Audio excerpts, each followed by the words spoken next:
मैं हूँ इसके और आज हम बात करने वाले हैं एक नए वैकेंसी के बारे में। ठीक है, तो ये हिंदुस्तान पेट्रोलियम कॉर्पोरेशन लिमिटेड की तरफ से वैकेंसी आई हुई है, जो कि हम लोग यहाँ पर ही देखेंगे क्या क्या है कैसे।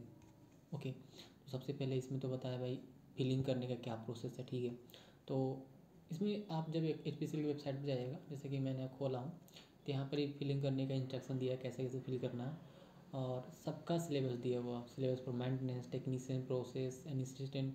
आपको अगर फायर ऑपरेटर भरते हैं तो उसके लिए है, बॉयलर टेक्नीशियन उनके लिए भी है, प्रोसेस टेक्नीशियन उनके लिए भी है, एंड मेंटेनेंस टेक्नीशियन इलेक्ट्रिकल उनके लिए भी है। ओके, कैसे अप्लाई करते हैं, मतलब कहाँ से अप्लाई हो वो भी लिखा हो। ओके, तो हम लोग सबसे पहले एडवर्टाइजमेंट में जाएंगे। एडवर्टाइजमेंट में जाएंगे तो आपको यहाँ आएगा। ठीक है, इस वेबसाइट पे आपको पहुँचे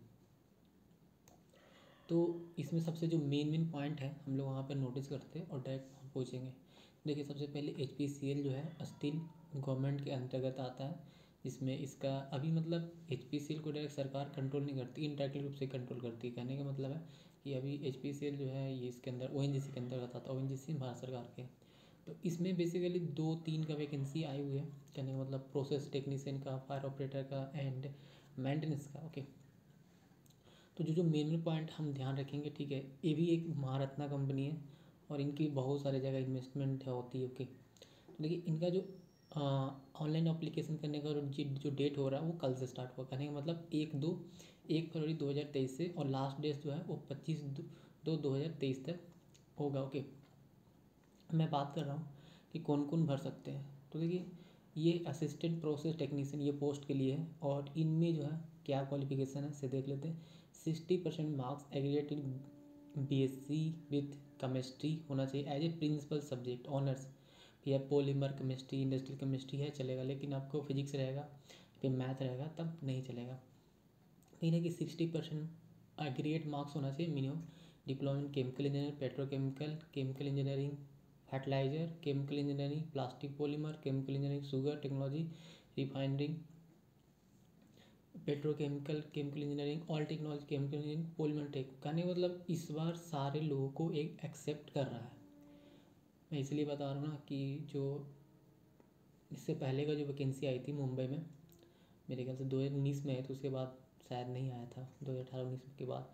तो उसमें ऐसा हुआ था कि बहुत लोगों को फर्टिलाइज़र के होने की वजह से या पॉलीमर होने की वजह से नहीं लिए थे। लेकिन इस बार आप जैसे कि देख रहे, फिर से मैं बता रहा हूँ, जो लोग किए हैं डिप्लोमा इन केमिकल इंजीनियरिंग, फिर petrochemical engineering, chemical engineering fertiliser, chemical engineering plastic polymer हो, केमिकल इंजीनियरिंग शुगर टेक्नोलॉजी हो, रिफाइनरी पेट्रोकेमिकल हो, ऑयल टेक्नोलॉजी हो, कुछ भी पॉलीमर टेक्नोलॉजी हो, सबको चलेगा। ठीक है, और OBC SC ST PWD के लिए 50% मार्क्स मिनिमम रिक्वायरमेंट। ओके, फिर है असिस्टेंट बॉयलर टेक्नीशियन, तो इनके लिए भी है कि अगर आप 60% agreed marks in ITI approve by NCT होना चाहिए, ये भी चलेगा, या फिर फर्स्ट क्लास बॉयलर,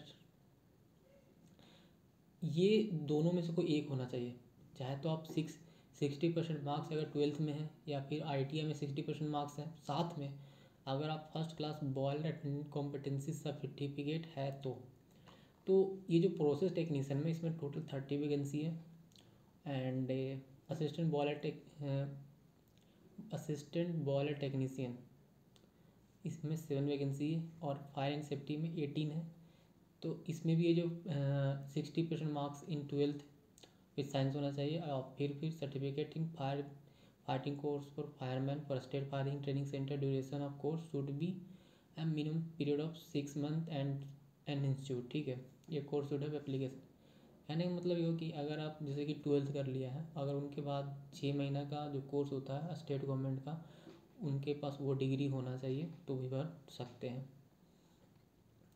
या फिर ये लिखा होना कि कहाँ कहाँ से करना होता है, या फिर कभी कभी कोई लोग फायर सेफ्टी से डिप्लोमा करते हैं, वो लोग भी अप्रूव हो सकता है, कोई दिक्कत नहीं है। फिर इलेक्ट्रिकल के लिए तो 60% मार्क्स इन इलेक्ट्रिकल इंजीनियरिंग होना चाहिए, और 60% marks in diploma in electronics, electrical and electronics भी चलेगा।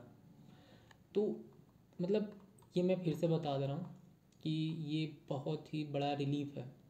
मुझे याद है कि मैं वहाँ था, इंटरव्यू में बैठा हुआ था, मतलब डॉक्यूमेंट वेरिफिकेशन हो रहा था HPCL का मुंबई में, तो वो मेरे सामने समझो कि 5 6 7 लोग को हटा दिए। क्यों? उनका फर्टिलाइज़र था, पॉलीमर था, मतलब जो डिप्लोमा इन पॉलीमर था, डिप्लोमा इन फर्टिलाइज़र था, उनको हटा दिया। ठीक है। तो इस बार ऐसा कुछ नहीं होने वाला है, दैट्स ए गुड थिंग। इस बार बहुत ही क्लियर रूप से लिखा हुआ, हो सकता है इस बेसिस पे IOCL भी अप्लाई कर दे, क्योंकि इस बार काफ़ी कोर्ट में मामला चला गया था, ठीक है। क्योंकि ये बहुत गलत भी है, वो सारे लोग वही सब्जेक्ट पढ़ते हैं। तो ये था आपका वैकेंसी, पोस्ट एंड कितने नंबर वैकेंसी, एलिजिबिलिटी क्या है, ओके। फिर हम बात कर रहे हैं कि जो आपका कोर्स होना चाहिए वो फुल टाइम कोर्स होना चाहिए, okay. Only Indian national apply कर सकते हैं। और आपका जो बोर्ड होना चाहिए लिखा हुआ, मैट्रिकुलेशन, ये सब एक्सेप्टेबल डॉक्यूमेंट्स प्रूफ के लिए एज होता है, कभी कभी एज ग्रुप के लिए पूछते हैं, तो ये सब भर सकते हैं, ठीक है। तो हम क्वालिफिकेशन ये सब नहीं पढ़ेंगे कि क्या क्या एप्लीकेबल नहीं है, क्या क्या चीज़ है, ये बहुत सा चीज़ है, ये सब नहीं। मेन है कि आपको डिप्लोमा इन केमिकल इंजीनियरिंग से रिलेटेड कोई भी सब है, या फिर इलेक्ट्रिकल इंजीनियरिंग है, या फिर 12th के बाद आपने फायर फाइटिंग किया है, फायर फाइटिंग का कोर्स किया है, या फिर 12th के बाद बॉयलर कम्पिटेंसी सर्टिफिकेट है तो भी अप्लीकेबल है, या ITI के बाद किए तो भी अप्लीकेबल है, ओके।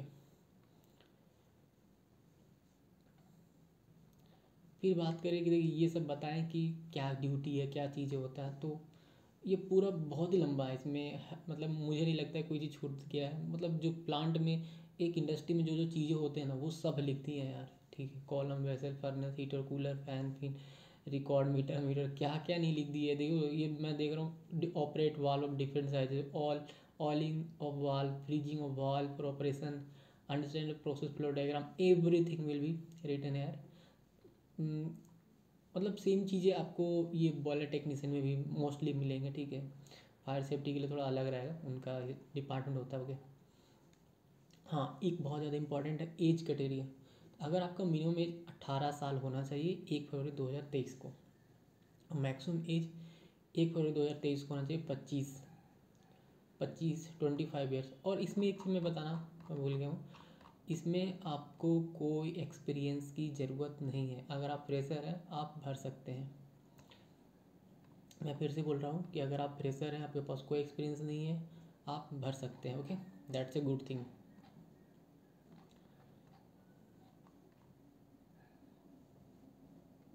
एक चीज़ और लिखा हो कि जो first class boiler attendant computer certificate should be preferably from the Maharashtra state, if certificate is from any other the sales same shall be endorse by director of steam boiler Maharashtra. तो कहने का मतलब ये है कि अगर कोई बॉयलर सर्टिफिकेट, मतलब असिस्टेंट बॉयलर टेक्नीशियन के लिए भर रहा है, तो अगर वो महाराष्ट्र से जो कम्पिटेंसी सर्टिफिकेट है तब तो कोई दिक्कत नहीं है। अगर दूसरे स्टेट से अगर उनके पास सर्टिफिकेट है, तो जो इनका जो डिपार्टमेंट है and directorate of steam boiler, उनसे साइन करवाना पड़ेगा वहाँ पर सर्टिफिकेट पे कि हाँ हमारा सही है, ठीक है। ये चीज़ करवाना पड़ेगा, ये चीज़ लिखे हुए हैं। तो हम लोग बात कर रहे थे डेट की, एज तो समझ में कि मैक्सिमम 25 साल होना चाहिए 1 फरवरी तक, उसके बाद होगा तो नहीं लेंगे। सिलेक्टेड मेथोलॉजी के बाद CBT भरेगा, उसके बाद आपका स्किल टेस्ट होगा, और डॉक्यूमेंट वेरिफिकेशन ये सब जो होता ही है, मेडिकल टेस्ट होगा, ये है। एज कंसेशन की बात करें तो आपको रहता है ये 5 साल और 3 साल के जो क्राइटेरिया हैं, जो एज पर जो सेंट्रल गवर्नमेंट को मिलते हैं वो मिलेंगे। और हाँ, मैं एक बात बता रहा हूँ कि अगर आप OBC सर्टिफिकेट लेते हैं तो IOCL की जो HPCL के जो मेन वेबसाइट है, उनके जो डॉक्यूमेंट सपोर्ट है आप वहीं से लीजिए। जैसे कि मैं बता रहा हूँ, सपोज यहाँ आते हैं तो यहाँ पर लिखा हुआ होगा, इनका एक पूरा चीज़ होता है, ठीक है। यहाँ पर नहीं दिए हुए, लेकिन आपको यहाँ जब दिखाएंगे तो आपको हर चीज़ मिल जाएगा, ओके। इन्वेस्टर कैरियर के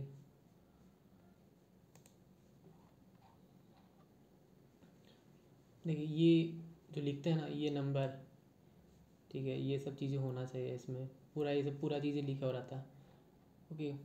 और हाँ, ये बहुत ही इंपॉर्टेंट चीज़ मैंने बताने वाला था कि ये देखो, आपका जो बेसिक सैलरी होगा 27,500 से होगा और 1 लाख तक होगा। मतलब भाई मैं क्या बताऊँ, मुझे देख के तो काफ़ी अजीब लग रहा है। IOC ही इस मामले में पीछे रह गया। IOC के बेसिक सैलरी 25,000 है, 25,000 से 1,05,000 तक है, ठीक है। इनका पता नहीं क्या चलता है ये, मतलब 2,500 का डिफरेंस होने से जानता है आपको टोटल 5 से 8 हज़ार रुपये फ़र्क पड़ जाता है। मतलब अगर जो IOC में काम कर रहा है, अगर सेम अगर HPCL में काम कर रहा है, तो देखिए आपका बेसिक बढ़ने से क्या है, आपका आप सबसे पहले PF का अमाउंट बढ़ जाता है, रिटायरमेंट का जो भी कट रहा है एवरीथिंग विल बी गेटर। और IELTS में 25 है। अब मेरा भी मतलब मैं 3 साल से IELTS में काम कर रहा हूँ, तो स्टिल मेरा भी उतना नहीं हुआ। इनका बेसिक जो इनिशियल बेसिक है इतना तक नहीं पहुँच पाया। सो मैं क्या बोल, बाकी जो चीज़ें मिल रहा है यहाँ पर, ये सब चीज़ है वो IELTS से मिलते हैं, वो यहाँ भी मिल रहा है। ओके, तो इनका बेसिक बहुत ही अच्छा है इसी के। ठीक है, तो वो बता रहे कि एवरेज जो है ना कॉस्ट आपको HR लेके 7.5 लाख के आसपास होता है। तो मान लीजिए ना कि आपको 60,000 ग्रॉस बनता है, आप जाइएगा तो वहाँ पर 60,000 का ग्रॉस बनेगा, क्योंकि वहाँ पर HRA ज़्यादा है तो इस हिसाब से हो सकता है 65 भी बने। ठीक है, अप्लाई करने का वेबसाइट तो दिया हुआ है। ठीक है, हाँ एक चीज़ इसमें लिखा हुआ था कि आप कोई एक ही पोस्ट के लिए, जैसे कोई आदमी 2 पोस्ट के लिए अप्लाई करना चाहेगा वो नहीं भर सकता, एक ही पोस्ट के लिए भर सकता है। और एक है candidate domicile in the state of Maharashtra encourage to utilize requirement opportunity since notified vacancy based in Mumbai, तो knowledge of local language Marathi would be desirable. ये बोल रहे हैं कि अगर, क्योंकि ये वैकेंसी जो है मुंबई से है, लोकल मतलब मराठी से, महाराष्ट्र से है, तो हम मराठी लैंग्वेज ज़्यादा बोलते था। तो जो लोकल लैंग्वेज का मराठी है अगर उनको आता है, अगर वो वैकेंसी वहाँ जाते हैं तो उनको होना सिलेक्शन काफ़ी ज़्यादा चांसेस रहेगा। ये सिर्फ, लेकिन इसका मतलब ये नहीं होता कि बाहर के दूसरे लैंग्वेज के उनका नहीं होगा, उनको प्रेफरेंस दिया जाएगा, ये साफ लिखा हुआ है। ओके, और आपका एग्ज़ाम CBT होगा, और वो भी जो क्वेश्चन होगा हिंदी इंग्लिश दोनों में होंगे। ठीक है, जो भी आंसर होगा इधर हिंदी और इंग्लिश में भी होगा। ओके, और ये सब इनका एक सेंटर दिया जाता है, इनका ऐसे जो इनका एग्ज़ाम सेंटर है वो मुंबई, दिल्ली या फिर डिफरेंट डिफरेंट सिटी में होते हैं। ओके, 3-4 सिटी इनका रहता है। पेमेंट जो है आपको 590 रुपये प्लस पेमेंट गेटवे मतलब GST लगेगा। आप मान लेने कि 650 के आसपास लगेंगे। ठीक है, 650 के आसपास लगेंगे। आपको कोई भी हार्ड कॉपी इनके पास नहीं भेजना है, ये चीज़ याद रखिए। ओके, अब हम चलते हैं इनका क्या बोलते हैं सिलेबस के बारे में। देखिए, आपका जो भी एग्ज़ाम होगा तीनों के लिए वो कंप्यूटर बेस्ड टेस्ट होगा 2 घंटे के लिए। ऑल क्वेश्चन कंप्यूटर बेस्ड रहेंगे, उसमें 100 क्वेश्चन रहेंगे, प्रत्येक के 1 मार्क्स रहेंगे, और there is no negative mark. मैं फिर से बोल रहा हूँ, इसमें कोई नेगेटिव मार्किंग नहीं है, कोई नेगेटिव मार्किंग नहीं। 100 क्वेश्चन रहेगा, एक का एक आंसर मिलेगा, कोई नेगेटिव मार्किंग नहीं है। सिलेबस यहाँ पर साफ लिख दिया। असिस्टेंट प्रोसेस टेक्नीशियन के लिए आपका एप्टीट्यूड, जनरल एप्टीट्यूड रहेगा, वर्बल एबिलिटी मतलब रीजनिंग, क्वांटिटेटिव एप्टीट्यूड मतलब मैथ की बात कर रहा है, एनालिटिकल रीजनिंग, फिर general knowledge, general science and environment रहेगा। फिर टेक्निकल की बात करें तो यहाँ पर लिख दिया different types of hydrocarbon, flammability, explosivity, ये सब। मतलब कहने का मतलब ये है कि एक पूरा हमारा जो केमिकल इंजीनियरिंग है ना, वो सारी चीज़ लिख दी हैं सब आपको। आपको heat trans unit of pressure पढ़ना पड़ेगा, ये सब चीज़ें पढ़ना पड़ेगा। बाकी हम धीरे धीरे ये सब क्वेश्चन मतलब धीरे धीरे इनका क्वेश्चन जो हुआ है पिछले बार का वो मैं बताता हूँ कि वाईजैक में हुआ था ना, तो वो है। इसी तरह से दूसरे का भी होगा। अगर कोई मतलब मान लेते हैं कि सिलेबस पर बॉयलर टेक्नीशियन का देखना चाहेगा, तो बॉयलर टेक्नीशियन का ये रहेगा। ओके, इनका भी जो क्वेश्चन रहेगा वो 100 क्वेश्चन रहेगा, और मतलब जनरल एप्टीट्यूड जो है वो सब में सेम रहेगा। टेक्निकल इनका रिलेटेड जो जो काम से है वो सब लिखा हुआ। ओके,